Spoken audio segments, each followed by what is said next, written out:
Hello guys, welcome to our channel. তো আজকের এই ভিডিওতে আমরা মেনলি মোহনবাগানকে নিয়ে কথা বলবো। পাশাপাশি ইস্ট বেঙ্গলের একটা ছোট্ট আপডেট রয়েছে, সেটা তোমাদেরকে জানিয়ে দেবো। তবে বেশিরভাগ আলোচনাটা হবে কিন্তু মোহনবাগানকে নিয়ে এই ভিডিওতে। তো চলো বেশি দেরি না করে আজকের ভিডিও শুরু করা যাক। মোহনবাগানকে নিয়ে অনেক আলোচনার বিষয় রয়েছে, সেগুলো নিয়েই এক একটা পয়েন্টে কথা বলবো। তো অবশ্যই ভিডিওটা ইন্টারেস্টিং হবে। তো শেষ পর্যন্ত দেখতে থাকো। আর এই চ্যানেলে যারা প্রথমবার এসেছো তারা অবশ্যই সাবস্ক্রাইব করে পাশের বেল আইকনটিকে অল প্রেস করে দিও। তো চলো শুরু করা যাক। তো প্রথমেই আমরা ইস্ট বেঙ্গলের একটা ছোট্ট আপডেট নিয়ে কথা বলি।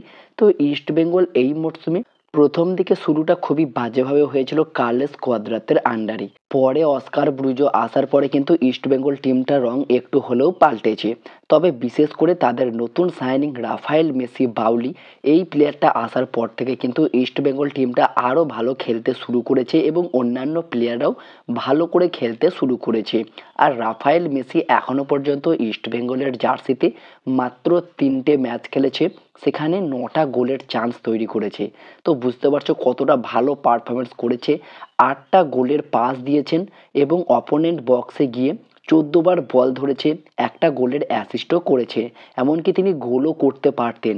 তো সেই রাফায়েল মেসি বাউলির সঙ্গে কিন্তু ইস্ট বেঙ্গলের হাফ ইয়ারের চুক্তি রয়েছে, মানে 6 মাসের। এই আইএসএলটা শেষ হয়ে গেলেই কিন্তু রাফায়েল মেসি বাউলির সঙ্গেও চুক্তি শেষ হয়ে যাবে। তবে এই রাফায়েল মেসি বাউলি এখনও পর্যন্ত ইস্ট বেঙ্গলের জার্সিতে যতটা নিজেকে প্রমাণ করেছে, এই পারফরমেন্স দেখার পরে অস্কার ব্রুজো বা ইস্ট বেঙ্গল ম্যানেজমেন্ট তার সঙ্গে কি চুক্তি বাড়াবে? আমার তো পার্সোনালি মতামত, অবশ্যই এই রাফায়েল মেসি বাউলির সঙ্গে চুক্তি বাড়িয়ে নেওয়া উচিত এবং ক্লেইটন সিলভাকে পার্মানেন্ট রিলিজ করে দেওয়া উচিত। তোমাদের এই বিষয়ে কী মতামত সেটা কমেন্টে জানিও। এরপরে আমরা কথা বলবো মোহনবাগানের প্রাক্তন প্লেয়ার তিরিকে নিয়ে। তো অবশ্যই recent Mohun Bagan league shield winner হয়েছে, ব্যাক টু ব্যাক দুটো মরশুম লিগ শিল্ড উইনার হলো। আর সেখানেই মোহনবাগানের ফর্মার প্লেয়ার তিরি কিন্তু মোহনবাগানকে শুভেচ্ছা বার্তা জানালো। তিনি কিন্তু জানালেন, congratulation to my friend from Mohun Bagan, fair winners once again. তো আরও একবার শিল্ড জেতারই কিন্তু শুভেচ্ছা বার্তা দিলেন তিনি মোহনবাগান টিমকে বা মোহনবাগান প্লেয়ারদেরকে। একসময় মোহনবাগানে এই তিনি অনেক ভালো খেলে গিয়েছে, বর্তমানে মুম্বাই সিটি এফসির অন্যতম ভরসা বলতে পারো, যেটা মোহনবাগানে বর্তমানে অ্যালবার্তো টম রয়েছে। তো এরপরে যদি আমরা কথা বলি, মোহনবাগান এই মরশুমের আইএসএলে কতগুলো রেকর্ড করলো। কেন আমরা মোহনবাগানকে বলছি হিস্টোরি মেকার? একাধিক রেকর্ড করলো, একাধিক আইএসএলে ইতিহাস গড়লো। তো আমি মেনলি 8টা রেকর্ডের কথা বলবো, যেগুলো মোহনবাগান এই মরশুমেই করেছে। আর অন্যান্য দল কিন্তু এখনো পর্যন্ত আইএসএলে করতে পারেনি। 1 নম্বর যে রেকর্ডটা, সেটা হচ্ছে প্রথম দল হিসাবে আইএসএলে মোহনবাগান যারা 50 পয়েন্টেরও বেশি কালেক্ট করে নিয়েছে দুটো ম্যাচ বাকি থাকতেই। আপাতত মোহনবাগান 22 ম্যাচ খেলেছে আর সেখানে তারা 52 পয়েন্ট নিয়ে 1 নম্বরে রয়েছে, যেটা একটা অবিশ্বাস্য রেকর্ড বলতে পারো। 2 নম্বরে যে রেকর্ডটা, সেটা হচ্ছে সবচেয়ে বেশি ক্লিন শিট কোনো আইএসএল টিম এখনো পর্যন্ত রাখতে পারেনি আইএসএলের ইতিহাসে।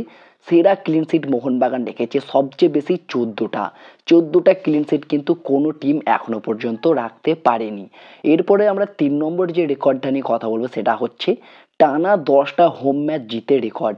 মোহনবাগান আপাতত এই মরশুমে আমার তো মনে হচ্ছে না যে হোম ম্যাচে তারা কোনো প্রকার হেরেছে, হয় ড্র করেছে না হলে জিতেছে।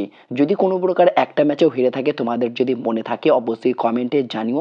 আপাতত আমার চোখে পড়ছে না যে মোহনবাগান কোনো হোম ম্যাচে হেরেছে। তো এই মরশুমে কিন্তু এটা একটা অবিশ্বাস্য রেকর্ড বলতে পারো। টানা 10টা হোম ম্যাচ তারা কিন্তু জিতে একটা বড় রেকর্ড করলো। 4 নম্বর যে রেকর্ড, সেটা হচ্ছে সেট পিসে 20টা গোল। অবিশ্বাস্য রেকর্ড বলতে পারো। সেট পিসকে কাজে লাগিয়ে মোহনবাগান সবচেয়ে বেশি গোল তুলে এনেছে, যেটা একটা ভালো রেকর্ড এই মরশুমে। এরপরে 5 নম্বর যে রেকর্ড, সেটা হচ্ছে পরপর টানা 6 ম্যাচে ক্লিন শিট রাখা। এর আগে আইএসএলের ইতিহাসে কোনো টিম এই রেকর্ডটা করতে পারেনি, পরপর টানা 6 ম্যাচে ক্লিন শিট রাখা। গোয়ার কিন্তু ছিল, তবে 6টা ম্যাচ ছিল না। মোহনবাগান কিন্তু একটা রেকর্ড করে দিল 6 ম্যাচে ক্লিন শিট রাখা।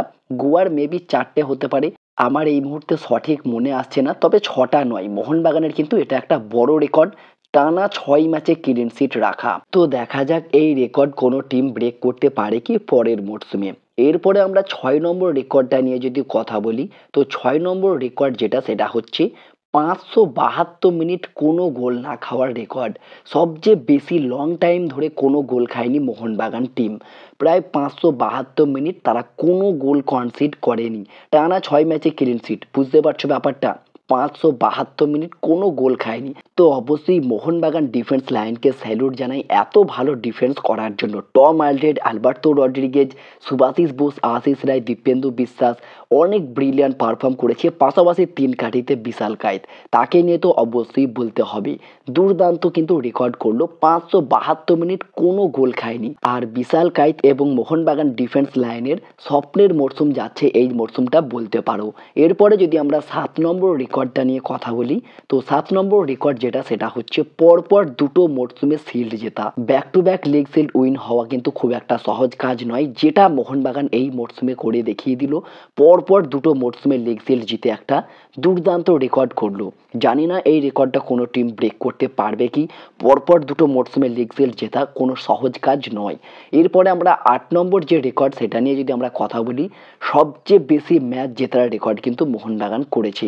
22টা ম্যাচে 16টা জিতেছে, 4টে ড্র করেছে এবং 2টো হেরেছে। মাত্র 2টো হেরেছে, সবচেয়ে বেশি জিতেছে 16টা। এটাও একটা বড় রেকর্ড। তো অনেক রেকর্ডই কিন্তু মোহনবাগান করেছে। তো আমি মেনলি এই 8টা রেকর্ড তোমাদেরকে জানালাম। তো এই 8টা রেকর্ড কি কোনো টিম ব্রেক করতে পারবে? অবশ্যই তোমাদের মতামত কমেন্টে জানিও। এরপরে যদি আমরা দিমিকে নিয়ে কথা বলি, কেন মোহনবাগানের নয়নের মণি দিমিত্রি পেত্রাতস। দিমিত্রি পেত্রাতসের এই মরশুমটা খুব একটা ভালো যাচ্ছিল না, তবে বড় ম্যাচের জন্য বড় প্লেয়ারই মানায় সেটা কিন্তু প্রমাণ করলো। আর কেন তিনি নয়নের মণি? দিমিত্রি পেত্রাতস 2022-23 মরশুমে যখন ফাইনাল খেলে আইএসএলের, তখন কিন্তু ইকুয়ালাইজার পেনাল্টি বেঙ্গালুরু এফসির এগেনস্টে এই দিমিত্রি পেত্রাতসই কিন্তু সমতায় ফিরিয়েছিল পেনাল্টির মাধ্যমে ইকুয়ালাইজার করে। সেখানে একটা ভালো গোল তিনি করেন এবং সেই মরশুমে মোহনবাগান চ্যাম্পিয়নও হয়। এবং 2023 ডুরান্ড কাপে ইস্ট বেঙ্গলের এগেনস্টে জয়সূচক গোলটাও আসে কিন্তু এই দিমির পায়ের থেকে। অবশ্যই একটা ব্রিলিয়ান্ট গোল ছিল দিমিত্রি পেত্রাতসের। সেই গোল থেকেই কিন্তু ডুরান্ড কাপ চ্যাম্পিয়ন হয় মোহনবাগান 2023 মরশুমে। এবং তারপরে 2023-24 মরশুমে যখন মোহনবাগান লিগ শিল্ড উইন হয়, তখনও কিন্তু সেই উইনিং পাসটা ছিল কিন্তু এই দিমিত্রি পেত্রাতসের। একটা লং বল বাড়ায়, যেখান থেকে জেসন কামিংস বলটা খুব সুন্দরভাবে নামিয়ে নিয়ে গোলে ফিনিশ করে, সেই পাসটাও কিন্তু দিমির ছিল। মানে শিল্ড উইনের ক্ষেত্রেও গত মরশুমে দিমির একটা বড় ভূমিকা ছিল। অবশ্যই লাস্ট ইয়ার দিমির অনেক বড় ভূমিকা ছিল, গোল্ডেন বল জিতেছিল, ব্রিলিয়ান্ট গিয়েছে সেই মরশুমটা। আর এই মরশুমেও আইএসএল শিল্ড জেতার ক্ষেত্রে উইনিং গোলটাও করেন কিন্তু দিমি। একমাত্র জয়সূচক গোলটি আসে দিমির পায়ের থেকে, আর সেই গোলটির জন্যই কিন্তু আজকে আমরা লিগ শিল্ড উইনার হতে পারলাম। আর এই জন্যই দিমিত্রি পেত্রাতস মোহনবাগান নয়নের মণি। আর বড় প্লেয়ার বড় ম্যাচের জন্য সেটা তিনি প্রমাণ করলেন। বেশিরভাগ বড় ম্যাচেই কিন্তু দিমির অবদান রয়েছে। তো অবশ্যই দিমিরও একটা বড় রেকর্ড আমরা বলতেই পারি মোহনবাগানের জার্সিতে। এরপরে যদি আমরা কথা বলি মোহনবাগানের পরের ম্যাচ নিয়ে, তো মোহনবাগানের পরের ম্যাচ রয়েছে মুম্বাইয়ের এগেনস্টে। আর সেই ম্যাচটা হবে 1 মার্চ শনিবার বিকেল 5টা থেকে মুম্বাইয়ের হোম গ্রাউন্ড মেরিনা এরিনাতে। আর এই ম্যাচের লাইভ তোমরা কিন্তু জিও হটস্টারেই দেখতে পারবে, স্টার স্পোর্টস 3 এবং এশিয়ানেট প্লাস এই চ্যানেলে দেখতে পারবে। আর অনেকেই বলছো তোমরা ফ্রিতে দেখতে পারছো না, তবে আমি কিন্তু জিও হটস্টারেই ফ্রিতে দেখতে পারছি। এই জন্য কোনো প্রকার লিঙ্ক আমাকে ইউজ করতে হচ্ছে না। তোমরা যদি কোনো প্রকার না দেখতে পাও, তোমরা প্লে স্টোরে নেটওয়ার্ক স্ট্রিম প্লেয়ার নামে একটি অ্যাপ আছে, সেই অ্যাপটা ডাউনলোড করে নিও এবং এসবি এক্সপ্লোরার এই চ্যানেলটি তোমরা ফলো করবে। সেখানে একটা লিঙ্ক দেওয়া হবে, সেই লিঙ্ক তোমরা কপি পেস্ট করলে যে কোনো ম্যাচের ফ্রি লাইভ তোমরা দেখতে পারবে। এভাবেই তোমরা যে কোনো ম্যাচের ফ্রি লাইভ দেখতে পারো। এরপরে যদি আমরা কথা বলি মোহনবাগানের কোন প্লেয়ার গোল্ডেন বল জিততে পারে, তো মোহনবাগানের যে প্লেয়ারটা গোল্ডেন বল জিততে পারে সেই প্লেয়ারটা আর কেউ নয়, ক্যাপ্টেন লিডার লেজেন্ড আমরা বলতেই পারি এই মরশুমের জন্য মোহনবাগান ক্যাপ্টেন সুভাশিস বোস। সুভাশিস বোস এই মরশুমটাও তার জন্য একটা স্বপ্নের মরশুম যাচ্ছে। ব্রিলিয়ান্ট পারফর্ম করেছে এই সুভাশিস বোস মোহনবাগানের জার্সিতে। এখনও পর্যন্ত তিনি মোহনবাগানের জার্সিতে 12টা ক্লিন শিট রেখেছে, 44টা ইন্টারসেপশন এবং 41টা ট্যাকেল ওন করেছে, ডুয়েল ওনস করেছে 137টা এবং 11টা ব্লক করেছে, 104টে রিকভারিজ করেছে, 7টা গোল কন্ট্রিবিউশন, 6টা গোল, একটা অ্যাসিস্ট, 52টা ক্লিয়ারেন্স করেছে। তো অবশ্যই অনেক ভালো খেলেছে, পাশাপাশি 16টা চান্স ক্রিয়েট করেছে, 813টা সাকসেসফুল পাস বাড়িয়েছে। তো সব স্ট্যাটসই কিন্তু অনেক ভালো এই মরশুমে শুভাশিস বোসের। তো শুভাশিস বোস তিনিও কিন্তু গোল্ডেন বল জেতার অন্যতম একটা দাবিদার হতে পারে। তবে তোমাদের কি মনে হয় শুভাশিস বোস তাকে কি দেওয়া উচিত এই গোল্ডেন বল? অবশ্যই তোমাদের মতামতটাও কমেন্টে জানিও। আর গোল্ডেন বলের দাবিদার কোন প্লেয়ার এই মরশুমে সেটা কমেন্টে জানাতে একদমই ভুলো না। আমার মতে তো শুভাশিস বোস অনেকটাই হতে পারে। আর শুভাশিস বোস যদি আরও 2-1টা গোল বা অ্যাসিস্ট করতে পারতো, যদি 10টা গোল কন্ট্রিবিউশন কোনো প্রকার হয়ে যেত, তাহলে কিন্তু 100% তাকেই দেওয়া উচিত হতো এবং তার ধারের কাছে হয়তো আর কেউ যেতে পারতো না। তো সেক্ষেত্রে শুভাশিস বোসও কিন্তু পেয়ে যেতে পারতো গোল্ডেন বল। এরপরে যদি আমরা কথা বলি, মোহনবাগান লিগ শিল্ড উইনার তো হলো, তাহলে লিগ শিল্ড কেন দেওয়া হয়নি, লিগ শিল্ড কবে দেওয়া হবে, এটা কিন্তু আমাকে অনেকেই প্রশ্ন করেছিলে। তো তোমাদেরকে বলে দিই, লিগ শিল্ড দেওয়া হবে মোহনবাগানেরই হোম ম্যাচ, যেটা হবে এফসি গোয়ার এগেনস্টে 8ই মার্চ। আর সেই 8ই মার্চ এই তারিখেই কিন্তু দেওয়া হবে মোহনবাগানকে লিগ শিল্ড। লিগ শিল্ড কিন্তু মোহনবাগানের হাতে তুলে দেওয়া হবে এফসি গোয়া ম্যাচের পরেই। তো মোহনবাগান সেদিনই কিন্তু শিল্ড হাতে পাবে। আর এই কারণেই ওড়িশা ম্যাচের পর শিল্ড দেওয়া হয়নি। যদি কোনো প্রকার এই ম্যাচটা ড্র হয়ে যেত বা মোহনবাগান হেরে যেত ওড়িশা এফসির এগেনস্টে, সেই জন্যই হয়তো শিল্ড রেডি করা ছিল না বা কোনো কারণবশত এই ম্যাচে শিল্ড দেওয়া হয়নি। তো 8ই মার্চ এফসি গোয়া ম্যাচের পরেই কিন্তু মোহনবাগান টিমের হাতে তুলে দেওয়া হবে আইএসএল 2024-25 মরশুমের লিগ শিল্ড। সেই দিনই আমরা দেখতে পারবো লিগ শিল্ড। তো তোমরা 8ই মার্চ পর্যন্ত ওয়েট করো, লিগ শিল্ড কিন্তু দেখতে পেয়ে যাবে। তো এই ছিল আজকের ভিডিও, মোহনবাগানকে নিয়ে যে সমস্ত ইন্টারেস্টিং আপডেট আলোচনা করার ছিল তোমাদেরকে আলোচনা করে জানিয়ে দিলাম। ভিডিওটি ভালো লাগলে লাইক শেয়ার কমেন্ট অবশ্যই করে দিও। আর আমাদের এই চ্যানেলে যারা প্রথমবার এসেছো তারা অবশ্যই সাবস্ক্রাইব করে পাশের বেল আইকনটিকে অল প্রেস করে দিও, তাহলে পরবর্তী আপডেট তোমরা একদমই মিস করবে না।